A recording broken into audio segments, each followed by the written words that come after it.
Hello everyone. तो कैसे हैं आप लोग? उम्मीद है आप लोग काफ़ी अच्छे होंगे। तो स्वागत है आपका हमारे यूट्यूब चैनल पे। सो फ्रेंड्स, आज हम पढ़ने वाले हैं बीए का सेमेस्टर फर्स्ट। ये बीए प्रोग्राम और बीए ऑनर्स और बीकॉम ये तीनों क्लासेस के लिए होने वाली है। हिंदी की बुक है जिसका नाम है भारतीय भक्ति परंपरा और मानव मूल्य। इसका अध्याय 2 है यूनिट 2 का मीराबाई। और लेक्चर पार्ट जो है वो भी 2 है, क्योंकि इससे पहले हमने जो है एक वीडियो में एक्सप्लेनेशन कर लिया है। वीडियो काफ़ी ज़्यादा बड़ी होगी थी, इसलिए मैंने उस वीडियो को कट कर दिया था। तो मैंने सोचा था कि एक ही वीडियो में पूरे एक एक कवि को कंप्लीट करेंगे, बट नहीं हो पाएगा क्योंकि जो कवि हैं काफ़ी बड़े बड़े हैं। जो हो पाएगा मैं उन्हें ज़रूर करूँगा। तो ज़्यादा फार्म ना बढ़ते हुए स्टार्ट करते हैं आज की वीडियो।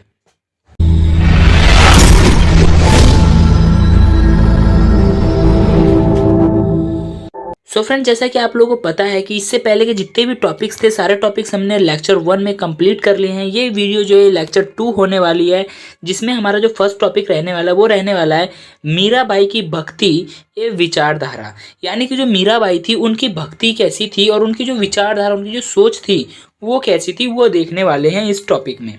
ठीक है, तो स्टार्ट करते हैं टॉपिक को। टॉपिक का पहला पॉइंट है, मीराबाई के पदों में उनके निजी जीवन की सजीव झांकी देखने को मिलती है। यानी कि जो मीराबाई के जो पद हैं, जो उन्होंने लिखे हैं, काव्य लिखे हैं, उनमें उनके उनके निजी जीवन में जो कुछ भी चल रहा था उन सभी चीज़ों को देखने को मिलते हैं उनके काव्य में। ठीक है, बचपन से ही मीरा के हृदय पर कृष्ण की मोहिनी मूर्ति की छाप पड़ चुकी थी। जैसा कि हमने इससे पहले पढ़ चुका है, जो मीरा जी हैं, मीरा जी क्या थी, बचपन से ही गिरिधर गोपाल यानी श्री कृष्ण के प्रति मोहित थी, बहुत ही ज़्यादा उनसे प्रेम करती थी, उनके प्रति समर्पित थी। ठीक है, कृष्ण के प्रति उनका अनन्य प्रेम और आत्मीयता थी।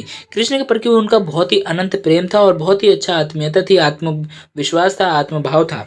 कृष्ण को अपने पति रूप में स्वीकार करने की आकांक्षा निरंतर बढ़ती चली गई। यहाँ पे लिख रखा है सघन। सघन का मतलब होता है बढ़ती चली गई। ठीक है, बढ़ना होता है सघन का मतलब। ठीक है, सघन होती गई। सेकंड पॉइंट है, मेवाड़ के कुमार भोजराज से मीरा का विवाह हो गया था। जैसे कि हमने पढ़ा था कि जो राणा संगा के जो पुत्र थे भोजराज, उनके साथ उनका विवाह हो गया था। किनका? मीराबाई का। ठीक है, फिर भी श्री गिरिधर गोपाल की मूर्ति उनके मन में बसी रही। मीरा जी के मन में फिर भी क्या बसे रहे? श्री कृष्ण बसे रहे। पारिवारिक कलह और कष्ट, वैन्य और राजदंड भी उनका श्री कृष्ण के प्रति आस्था में कमी ना ला पाए। यानी कि परिवार में उनके परिवार में जो थी कौन सी देवी को पूजा जाता था? भवानी। हाँ, भवानी देवी को पूजा जाता था। तो उनकी वहाँ पे जो थी गिरिधर गोपाल की मूर्ति को अछूत मतलब नहीं पूजा जाता था।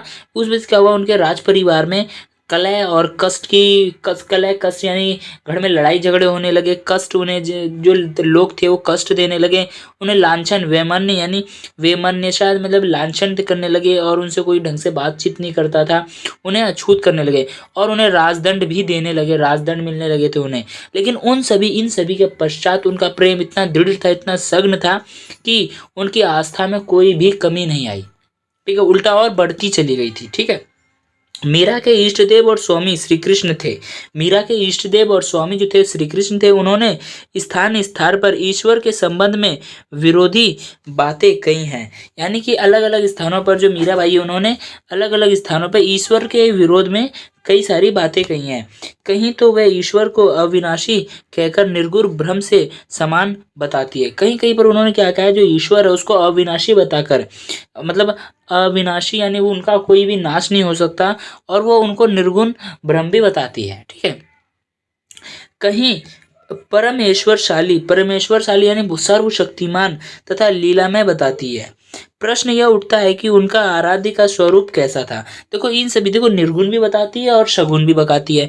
इन दोनों के प्रति अब वो क्या है, ये प्रश्न ये उठ जाता है कि उनके जो आराध्य थे वो थे कौन, है कि नहीं है, वो निर्गुण थे या सगुण थे। उसका जो टॉपिक है वो नेक्स्ट पॉइंट में हमारा क्लियर हो जाएगा।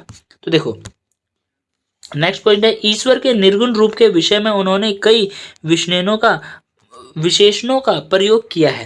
यानी कि ईश्वर के निर्गुण यानी निराकार रूप के विषय में उन्होंने बहुत सारी विशेषणाओं का प्रयोग किया है। जैसे भगवान नित्य नित्य है। जो भगवान है वो नित्य है, हरि अविनाशी है, यानी जिनका विनाश नहीं हो सकता। उनका सांवरा उसे अगम देश का वासी है। उनका जो सांवरा है मीराबाई जी का, उनका जो सांवरा है वो अगम देश का वासी है, जहाँ काल भी नहीं पहुंच सकता। जहाँ क्या नहीं पहुंच सकता है? काल नहीं पहुंच सकता। जो अविनाशी मतलब कि मृत्यु, मृत्यु हम जो पृथ्वी रहती है क्या है? काल है, काल है ना, वहां पे काल नहीं है, अगम देश के वासी है। ठीक है, जहाँ पे काल भी नहीं पहुंच सकता। मीरा के अनुसार उनका सांवरा उनके मन में बसता है। मीरा के अनुसार जो उनका सांवरा कहाँ बसता है? मन में बसता है। सारांश यह है कि निर्गुण ब्रह्म ही लगभग सभी विशेषणों का वर्णन मीरा के कुछ पदों में मिलता है। यही कारण है कि कुछ विद्वान उन्हें संत मत को मानने वाली साधिका मानते हैं। वो संत मत को मानती थी, यानी कि बिना किसी धर्म मतलब ऊंच नीच, बिना किसी भेदभाव के वो सभी धर्मों में विश्वास रखती थी, संत मानते हैं। ठीक है, मीरा अपने इष्ट देव के गुणों का श्रवण करती है, यानी लोगों तक बांटती है, पहुंचाती है। मंदिरों में कीर्तन करती है। मंदिरों में क्या करती है? कीर्तन करती है। उनके रूप सौंदर्य का वर्णन करती है। उनके जो रूप और सौंदर्य है उसका वर्णन करती है। वह जिस ईश्वर के कांवर कोमल त्रिविध ज्वाला हरने वाली चरणों से लिपटना चाहती है, वह लीला अवतारी सगुण रूप श्री कृष्ण ही है। वो जिससे लिपटना चाहती है, जिसको वो पाना चाहती है, वो कौन है? लीला अवतारी कौन है? श्री कृष्ण है। लीलाएं कौन करते थे? श्री कृष्ण करते थे, गिरिधर गोपाल करते थे, और कोई नहीं। श्री कृष्ण ही है और कोई नहीं। वह उसी के प्रेम में रंगी रहती है। किसके प्रेम में? गिरिधर गोपाल के प्रेम में। कौन रंगी रहती है? मीराबाई रंगी रहती है। वह उनके बाल संवारती है। जो मीराबाई है वो बाल संवारती है श्री कृष्ण के। वह उनकी जन्म जन्म की दासी है।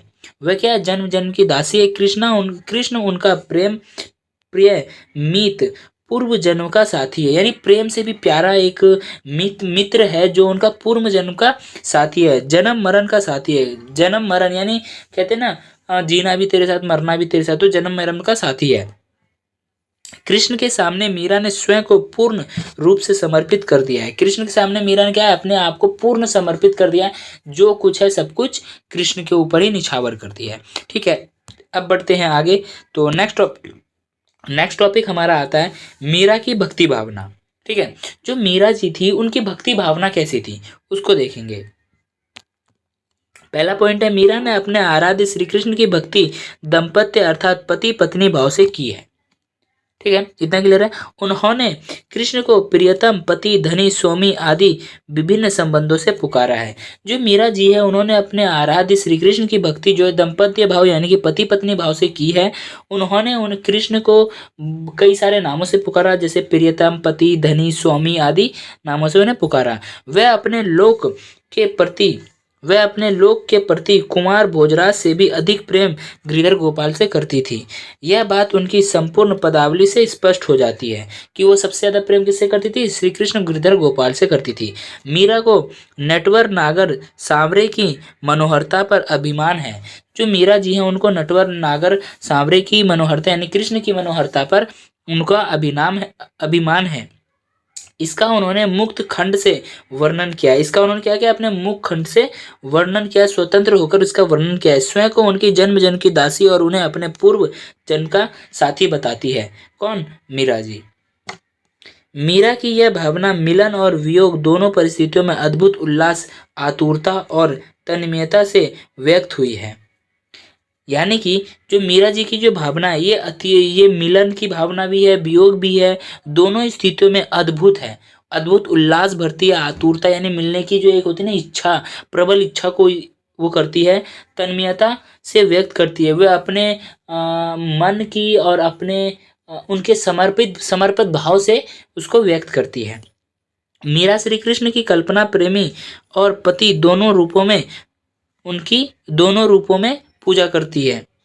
मैं यानी कि श्री कृष्ण की कल्पना प्रेमी और पति दोनों रूपों में करती है। मीरा जी हैं वो श्री कृष्ण की जो कल्पना करती है वो पति के रूप में भी करती है, प्रेमी के रूप में भी करती है। ठीक है, भक्ति भाव के अनेक प्रकार है, जैसे संत, दास्य, सख्य, वलस्य, वत्सल्य और मधुर है। तो हम देखो ये बस आपको ये बताना था कि जो भक्ति होती है, भक्ति कितने भाव की है? 1 2 3 4 5 भाव की है। संत, संत, दर्श, सख्य, वत्सल्य और मधुर है। तो इन सभी को हमें नहीं पढ़ना है। इन सभी को अगर पढ़ेंगे तो हम बोर हो जाएंगे और काफ़ी ज़्यादा कन्फ्यूज़न हो गया। हमें बस क्या पढ़ना है, हमें बस एक ही पढ़ना है, वो है मधुर्य भाव की भक्ति। ठीक है। इन सब के अतिरिक्त मधुर्य भाव अथवा मधुर रस की भक्ति में भक्त ईश्वर को अपना पति और सब कुछ मानता है। जो मधुर्य भाव होता है, इसमें जो भक्त होता है वो अपने ईश्वर को, अपने इष्ट देव को, ईश्वर को मानता, अपना पति भी मान लेता है, सब कुछ मानता है उसी को। ठीक है। उसके प्रति पूर्णतः समर्पित हो जाता है। इस कारण इसका संबंध ईश्वर के साथ अपेक्षाकृत अधिक घनिष्ठता से हो जाता है।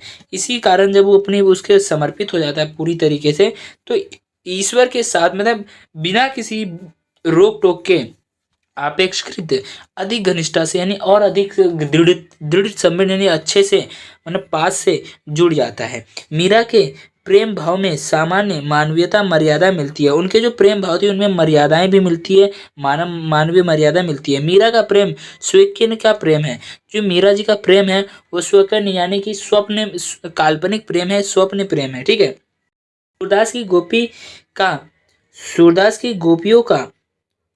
की गोपियों का कृष्ण के प्रति अनुराग और भक्ति भाव वस्तुतः भक्ति का ही एक रूप है। क्लियर है इतना? हाँ जी क्लियर है। अब बढ़ते हैं आगे। तो देखो, भक्ति का रूप है। ऐसी स्थिति को अद्भुत पागलपन या दीवानापन भी कहते हैं। ऐसी स्थिति क्या कहते हैं? अद्भुत पागलपन और दीवानापन भी कहते हैं। इस प्रकार का प्रेमी इंद्रियों से उपभोग और स्वार्थ लाभ वाला नहीं होता है। यानी कि जो ये प्रेम होता है, जो देखो हम जो प्रेम कर रहे हैं, जिससे कर रहे हैं, वो किससे कर रहे हैं? हम मनुष्यता, मानव से ना करके हम परमात्मा से कर रहे हैं।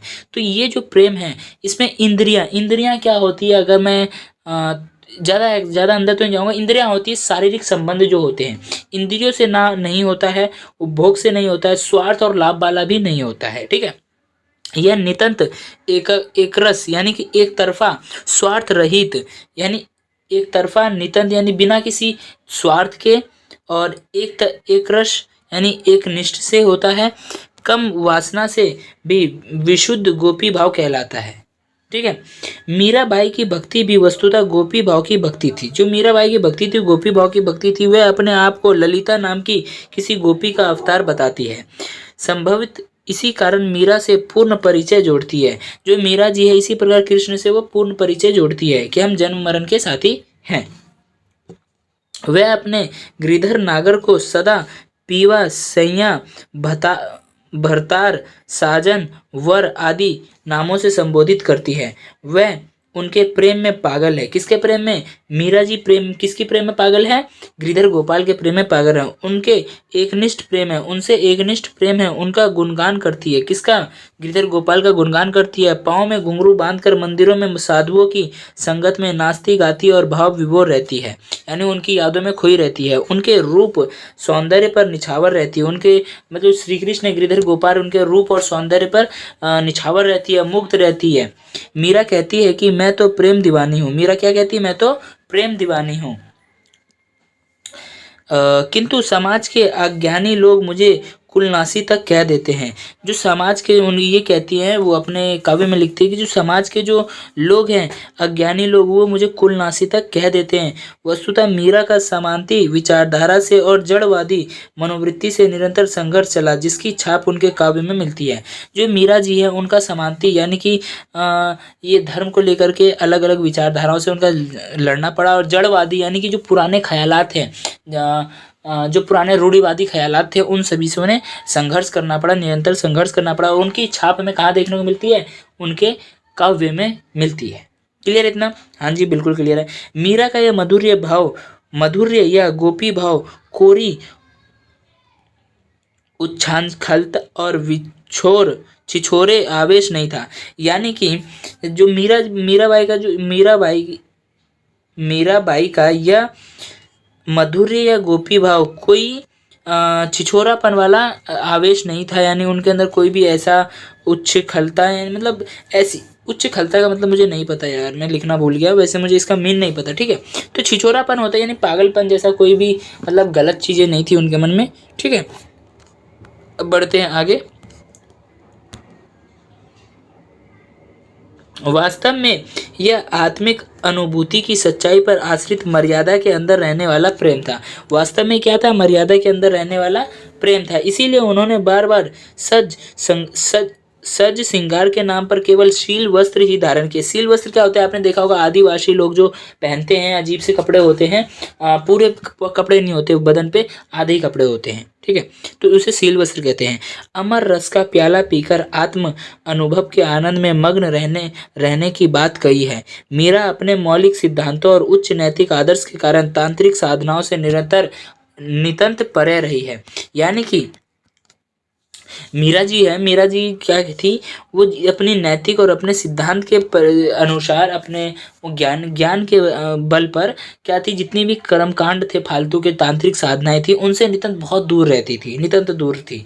अतः कहा जा सकता है कि कृष्ण के प्रति अगाध प्रेम और उनके आत्मिक तदतम्य से मीरा को मधुर्य भक्ति की प्रकाष्ठा तक पहुंचा दिया। यानी कि यह कहा जा सकता है कि कृष्ण के प्रति जो उनका एकाग्र प्रेम था, एक भाव था, एक निष्ठ था, उन सभी ने क्या किया? उनको एक लोकप्रिय बना दिया। सब लोग उन्हें जानने लगे, एक प्रकाष्ठा तक पहुंचा दिया, ऐसी प्रकाष्ठा तक पहुंचा दिया जहां कोई नहीं था। अभी आप देखोगे जिस तरीके से राधा जी को पूजा जाता है, उस तरीके किसी को नहीं पूजा जाता है, कि नहीं है? तो उसी तरीके से इन्होंने भी अपना स्थान इस तरीके से बना लिया था। उनका यह मधुर्य भाव उद्यत है। इसमें दार्शनिकता का आग्रह कम और अनुराग भावना तथा तन्मयता अधिक है। यानी किसी कार्य में लीन हो जाना, यानी कि उनका ध्यान करना, उन्हीं के प्रति गुणगान करना, मतलब उसमें लीन हो जाना, पूरी तरह से समर्पित हो जाना, ठीक है। प्रेम दीवानी मीरा मोहन के रूप की सुंदरता को निरंतर अपने आँखों के सामने रखना चाहती थी। जो मीरा जी थी, वो अपने गिरधर गोपाल की जो मोहन के जो रूप था, उसकी सुंदरता थी, उसको अपने आँखों के सामने रखना चाहती थी हमेशा। ये हमें उनके पदों से पता चलता है। अनेक प्रकार के अवसर मीरा ने खोज लिए थे उनको अपने पास रखने के, उनके नज़रों में, आँखों के सामने एकदम निरंतर उनके पास रखने के। उन्होंने कई सारे ऐसे साधन ढूंढ लिए थे जिससे कृष्ण का प्रतिक्षण, यानी प्रत्येक क्षण दर्शन होता रहे। ऐसे उन्होंने ढूंढ लिया कि हमेशा उनका दर्शन होता रहे श्री कृष्ण का। यही कारण है कि वह सदैव गिरधर गोपाल की मूर्ति के सामने नाचना पसंद करती थी। यही कारण है कि वो मंदिरों में घुंघरू बांधकर श्री कृष्ण के सामने नाचा करती थी, गाया करती थी, झूमा करती थी, कीर्तन करती थी, ठीक है।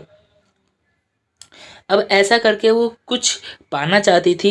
वो क्या पाना चाहती थी वो देख लेते हैं। ऐसा करके वो 3 प्रकार का लाभ उठाना चाहती थी, जिसमें से पहला लाभ है गिरधर का निरंतर दर्शन करना। गिरधर गोपाल जो है उनका निरंतर दर्शन होता रहेगा उनसे, ठीक है। और अब देख लेते हैं सेकंड है हमारा, उससे प्रिय राशि को रिझाना। यानी कि अपने जो प्रिय, यानी जिसको प्यार करती है, उसको अपने प्रति रुझान बढ़ाना, अपने तरफ उसको रिझाना, ठीक है। तीसरा, प्रिय की प्रेम भावना की जांच परख करना। यानी कि वो भी हमसे प्रेम करता है या नहीं करता है, क्या वो हमें कष्ट में देख करके आता है या नहीं आता है, ये सभी के लिए वो क्या करती थी? जांच परख करती थी। मीरा का प्रेम लौकिक रूप में सामान्य स्त्री पुरुष के प्रेम के समान व्यक्त हुआ है।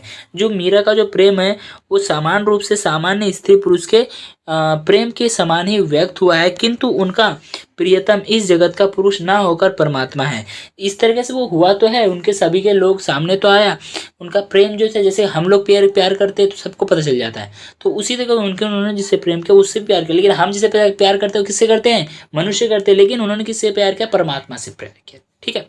अतः यह प्रेम आध्यात्मिक और अलौकिक है। ये जो प्रेम है, यह आध्यात्मिक और अलौकिक है, वह अविस्मरणीय है। प्रेम प्रसंग में मीरा का महत्वपूर्ण स्थान है। प्रेम प्रसंग जो है उसमें विरह का महत्वपूर्ण स्थान है। यानी कि जो दुख है उसका, देख तो किसी से दूर हो जाती, कहते यार मेरा ब्रेकअप हो गया, कहाँ जाके रोऊं, ऐसा होता है ना। तो इसमें विरह का महत्वपूर्ण स्थान है। प्रिय से अलग रहकर वियोग अवस्था में प्रेम की सच्चाई की परख होती है। यानी कि अगर आपको इसमें एक आ गया, अगर आपको अपने प्यार को परखना है ना, ठीक है, तो कुछ टाइम के लिए उसे अकेला छोड़ दो, कुछ टाइम उससे ना दूर हो जाओ। देखना अगर वो तुम्हारा होगा, अगर तुम्हारा वो अपना होगा, तुम्हारा सच्चा प्यार होगा ना, तो तुम्हारा इंतजार करेगा। और नहीं तो फिर devices already device connect other devices, है ना, किसी और से कनेक्ट हो जाएगा, ठीक है। तो यही कहा गया है, प्रिय से अलग रहकर वियोग अवस्था में प्रेम की सच्चाई की परख होती है। मीरा के कवि में कृष्ण के वियोग का वर्णन विशेष रूप से हुआ है। जो मीरा के जितने भी कवि है उनके कवि में कृष्ण के वियोग का वर्णन विशेष रूप से किया गया है। मीरा कृष्ण के विरह में तड़पती रहती है। जो मीरा है वो कृष्ण के विरह में तड़पती रहती है। इतना क्लियर है। तो ये चैप्टर जो है हमारा यहीं खत्म होता है और जितने भी टॉपिक्स है सारे टॉपिक्स मैंने क्लियर कर दिए। लेक्चर 1 में हमने आधे से ज़्यादा टॉपिक्स क्लियर कर दिया, बस 2 टॉपिक बच गए थे, 2 या 3 टॉपिक बच गए थे जिनको हमने इस पार्ट में क्लियर कर लिया है। ठीक है, तो आज की वीडियो में इतना ही, मिलते हैं नेक्स्ट वीडियो में। तो अगर आपको वीडियो अच्छी लगी, एक्सप्लेनेशन अच्छी लगी तो प्लीज़ वीडियो को लाइक करें, अपने यार दोस्तों में शेयर करें। कोई भी डाउट हो, कोई भी परेशानी हो तो इस वीडियो कमेंट बॉक्स में कमेंट करें। और हाँ, ध्यान से चैनल को सब्सक्राइब कर ले और बेल आइकन को प्रेस कर ले ताकि जितनी भी आने वाली न्यू वीडियोस है उन सभी की नोटिफिकेशन आप लोगों तक पहुंच जाए। तो ज़्यादा फार्म ना भरते हुए आज की वीडियो का यहीं समापन करते हैं। Bye bye, thanks for watching this video.